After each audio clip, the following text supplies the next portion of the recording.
pupunta ulit tayo sa bayan ng Maribeles. Yan, Marami diba? silang activities eh. Hindi lang libreng school supplies, hindi lang world best school. Eto, binigyan pa sila ng tupad orientation. No? Mula sa, Orientation pa lang yan. Sa tulong ni Congresswoman Gila Garcia. Nanamit natin like... Oo. 24. Tuesday. Yan. Oo. Tuesday ba?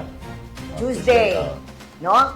Ang pamahalang bayan ng Maribeles, katuwang ang Department of Labor and Employment o DOLE, no?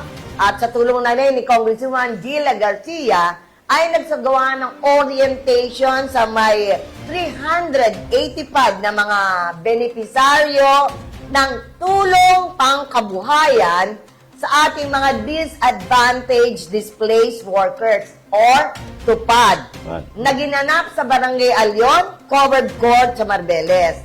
Ang nasabing ayuda ay binigyang diin ang kahalagahan ng kalinisan, no, sa mamamagitan ng proyektong Trust to Cash Back. Di ba pinaliwanag ni Congressman Gila Garcia na ito ay hindi lang paglilinis, kundi lahat ng makukuhang papel, makukuhang plastic, makukuhang bote, o at ano pa, Pinigay mo sa kanila, idadalhin sa school, ano to, yung titimbangin, i-convert sa cash. oo, May i-convert sa cash, ibigyan ka ng staff para ibibili mo ng mga gamit pang paaralan ng iyong anak. Ang proyektong ito, no, ay hindi lamang makakalikha ng kabuhayan, kundi makakatulong sa pagtataguyod ng isang malinis, ligtas at maayos na kapaligiran.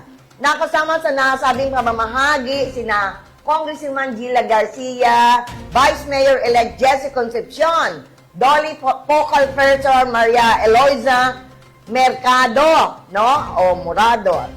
At ang third district consultant, office consultant ni Mayor ni Kong Gila na si Engineer Diosdado Santos at iba pang opisyal ng ibang ahensya.